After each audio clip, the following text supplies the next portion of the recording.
Bonjour à tous et bienvenue sur Affaires courantes. On part tout de suite pour Madagascar où la situation sanitaire elle est explosive. Une épidémie de Mpox, qu'on appelle aussi la variole du singe, est en train de se propager à une vitesse folle. La situation change littéralement d'heure en heure, alors on va décrypter ça ensemble pour bien comprendre ce qui se passe. Alors, on va plonger directement dans le cœur du sujet sans attendre. Pour bien saisir l'urgence de la situation, le plus simple, c'est de regarder les chiffres. Et croyez-moi, ils parlent d'eux-mêmes. Ils racontent une histoire qui s'accélère de façon vraiment inquiétante. Et voilà le chiffre qui met tout le monde en alerte. 76. 76 cas suspects. C'est énorme. On n'est plus du tout dans une simple petite alerte locale. Non, là c'est la preuve concrète que le virus est bien présent et qu'il circule. Et vite. Alors concrètement, qu'est-ce que ça signifie tout ça ? Eh bien, au 6 janvier, on a 6 cas qui sont confirmés à 100% par les laboratoires. Mais ça, c'est un peu la pointe de l'iceberg, vous voyez ? Parce qu'à côté, on a ces fameux 76 cas suspects qui sont sous très haute surveillance. Et le plus fou, c'est la propagation géographique. 7 régions sont déjà touchées. 5 patients sont à l'hôpital en ce moment. La toute petite lueur d'espoir dans tout ça, c'est que pour l'instant, heureusement, il n'y a eu aucun décès. Ok, on parle de Mpox, de variole du singe. Mais c'est quoi exactement cette maladie ? Avant de continuer, c'est super important de bien comprendre à quoi on est affaire. Faisons un petit point rapide. Le Mpox, en fait, c'est un virus. À la base, il vient des animaux et il a sauté la barrière pour infecter les humains. Il fait partie de la même grande famille que la variole, vous savez, cette maladie terrible qu'on a réussi à éliminer de la planète. Mais, et c'est une différence capitale, le Mpox est beaucoup moins grave, heureusement. D'accord. Mais alors, comment on le reconnaît ? Quels sont les signes qui doivent alerter ? C'est assez clair. Ça commence souvent avec de la fièvre, de forts maux de tête. On peut aussi avoir les ganglions qui gonflent, se sentir très fatigué.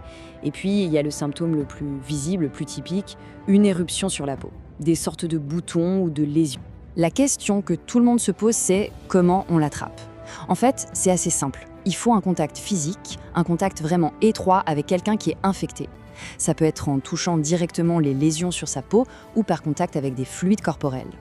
Attention aussi aux objets que la personne malade a pu toucher, comme des vêtements ou des draps.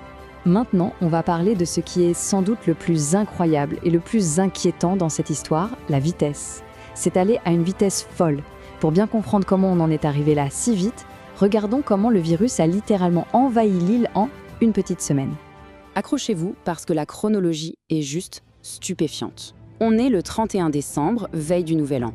5 cas sont confirmés, tous localisés dans une seule ville, Mahajanga. On se dit que c'est encore contenu. Mais à peine 4 jours plus tard, le 4 janvier, bam, le virus est déjà dans 3 régions différentes. Et ça ne s'arrête pas là.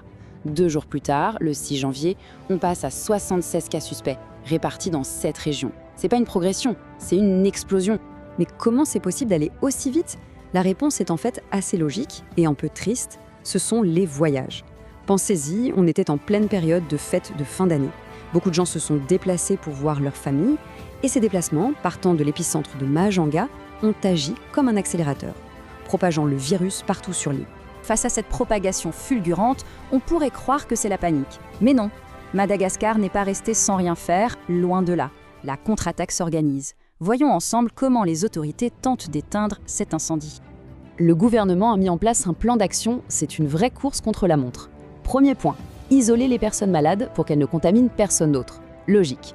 Deuxième point, retrouver toutes les personnes qui ont été en contact avec elles, c'est crucial. Troisièmement, on met en place des barrages sanitaires sur les routes pour limiter la propagation. Quatrièmement, des campagnes d'information partout pour que tout le monde soit au courant des risques. Et enfin, cinquième point, on pense déjà à l'avenir en préparant l'importation de vaccins. C'est un plan solide. Et ce qui est intéressant, c'est que tout ça, ça ne sort pas de nulle part. Ça ne vous rappelle rien. Gestes barrières, détection rapide, barrage sanitaire. Eh oui, c'est en grande partie la même boîte à outils qui a été utilisée contre la Covid-19. Les autorités et la population ont déjà une certaine expérience de ce genre de mesures. Et pour bien montrer que l'affaire est prise très au sérieux, c'est le Premier ministre lui-même qui a pris la parole. Ses mots sont forts. Il a dit que la situation est suivie heure par heure. Ça veut tout dire. Ça signifie que le sommet de l'État est sur le qui-vive 24 heures sur 24. Et puis il y a ce détail, un détail qui n'existe qu'à Madagascar et qui est assez touchant. L'inquiétude ne vise pas que les humains, elle concerne aussi les lémuriens. Oui, vous avez bien entendu. Le ministère de l'Environnement a lancé un appel.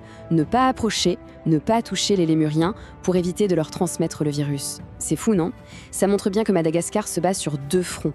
Protéger sa population et protéger sa faune qui est unique au monde. On passe maintenant à un sujet qui touche directement toutes les familles, les écoles et les universités. La rentrée vient à peine d'avoir lieu et forcément, ces lieux sont devenus un point de vigilance absolue. C'est une priorité numéro 1. Alors, pour éviter que les établissements scolaires ne deviennent des foyers de contamination, des règles très strictes ont été mises en place. C'est simple, tout le monde doit porter un masque. On se lave les mains encore plus souvent. On ne partage plus ses stylos, ses cahiers, rien. Les salles de classe sont désinfectées très régulièrement et si quelqu'un a des symptômes, hop, il est isolé tout de suite. Le but est très clair, tout faire pour que les écoles restent ouvertes, mais sans prendre de risques. Bon, alors, après tout ça, où en est-on exactement? Et surtout, qu'est-ce qui va se passer dans les jours à venir? Il y a 2 mots qui sont sur toutes les lèvres en ce moment, là-bas, vigilance et discipline. Le discours officiel, c'est que la situation est sous contrôle. Les autorités ont un plan, elles agissent. Mais, et c'est le point le plus important, la solution ne viendra pas seulement d'en haut.